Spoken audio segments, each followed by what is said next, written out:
안녕하세요, 멋진 아재입니다. 대한민국의 수출이 흔들거리는 징후가 여기저기서 지금 나타나고 있습니다. 지금 대한민국의 수출은 경제의 버팀목이에요. 그런데 이 수출마저 흔들거린다? 자칫 위기를 초래할 수 있다는 우려 섞인 목소리도 함께 나오고 있습니다. 그도 그럴 것이 미국이 아메리칸 퍼스트를 내세워서 보호무역 정책을 쓰고 있잖아요. 자국 우선주의로 말입니다. 그러면서 관세 폭탄을 뻥뻥 진짜 내질렀어요. 지금 현재도 미국과 중국은 첨예한 무역전쟁을 벌이고 있습니다.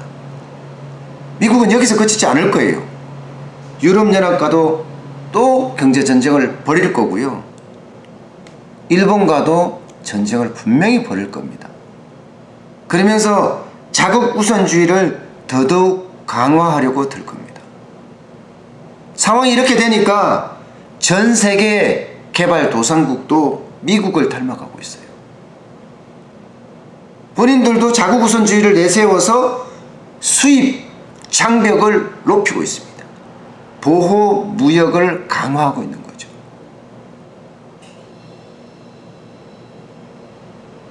이에 따라서 대한민국은 새우등이 터지는 거예요. 여기저기서 말입니다.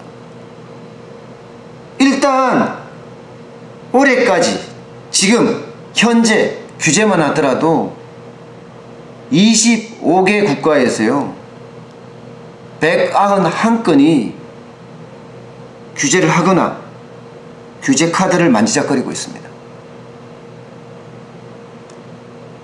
조사를 이미 한다는 거죠. 그 중에 말입니다. 무려 65.6%인 126건이 바로 신흥국에서 발생하고 있습니다. 규제를 하겠다는 거죠. 반덤핑 상계 관세를 매기든가 아니면 세이프가드 긴급 수입 제한 조치를 취하겠다는 겁니다. 당장 남아프리카 공화국은요 나사 제조업체들이 한국산 스크류나 볼트에 대해서 관세를 부과해달라고 요청을 했고요. 정부에다가 말레이시아 통상부도 마찬가지고 태국도 그렇습니다. 태국도 인도네시아도 마찬가지예요. 인도네시아도 여기에 더 가서요 유라시아 경제연합 그러니까 러시아를 중심으로 5개국의 경제연합체인데 여기에는 카자흐스탄이나 키르기스탄이나 아르메니아나 벨라루스가 포함되어 있습니다. 여기도 한국산 철강 제품에 대해서 규제를 해야 된다 라고 이야기를 하고 있습니다. 인도도 마찬가지고 지금 현재는요 이렇게 철강 제품에 집중되고 있어요. 그야말로 한국산 철강이 동네북이 된 거예요. 그도 그럴 것이 미국이 엄청난 철강 제품에 대한 규제를 하고 있잖아요. 지난 3월에 모든 수입 철강에 대해서 25%의 보복관세, 알루미늄에 대해서는 10% 보복관세를 매기기로 했습니다. 다행히 대한민국은 그 보복관세에서는 빠졌어요. 그러나 물량은 제한받았습니다. 2015년에서 2017년까지 수출한 물량의 평균 물량 그것만 수출해라 이거죠. 그러니까 물량이 많이 줄어드는 거예요.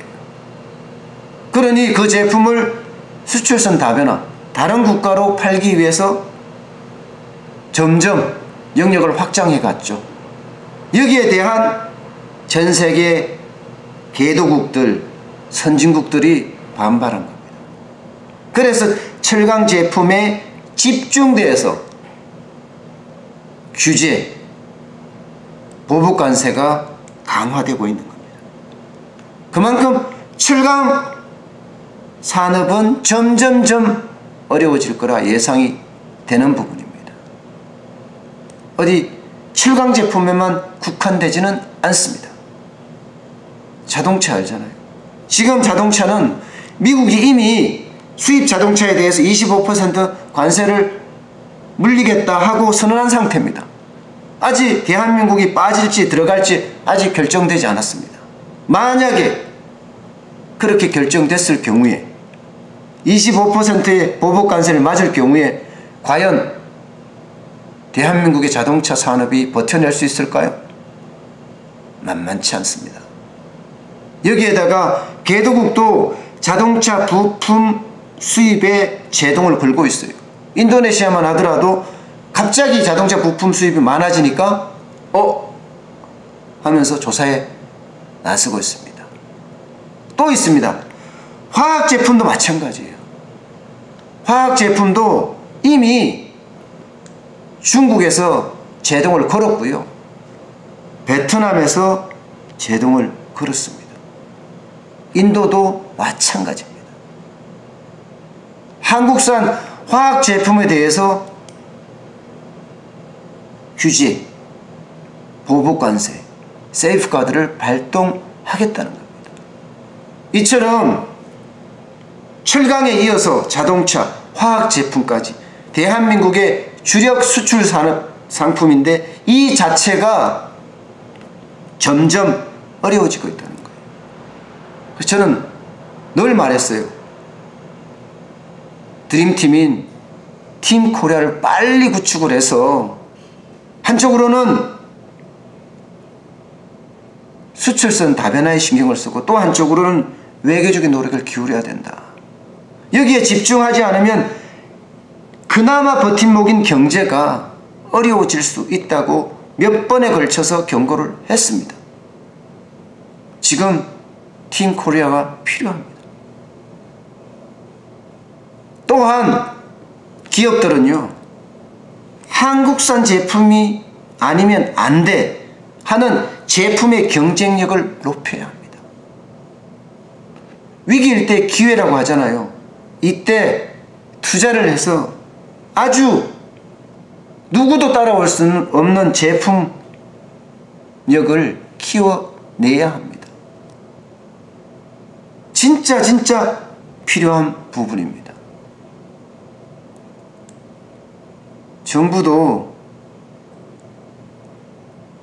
여러 경제연합에 가입을 서두르어야 됩니다. 특히 환태평양 경제 동반자 협정 CPTPP죠. 여기 가입을 서둘러야 돼요. 일본한테 시장은 어느 정도 개방을 해야 되는 그런 아픔은 있지만 반면에 나머지 국가로 수출은 더 늘릴 수 있거든요. 그렇게 기업과 정부가 한 팀이 돼서 위기 극복을 위해 노력할 때 우리 수출은 다시 쌩 나를 겁니다. 수출이 잘 돼야 일자리도 늘어납니다. 일자리가 늘어나야 그들이 소비를 하고 내수가 진작이 됩니다. 그러면 우리 같은 국밥집도 잘 될 수밖에 없어요. 일자리를 만들어서 선순환시키는 그런 노력에 지금 시급한 핵심은 수출입니다. 오늘 여기까지 하겠습니다. 고맙습니다.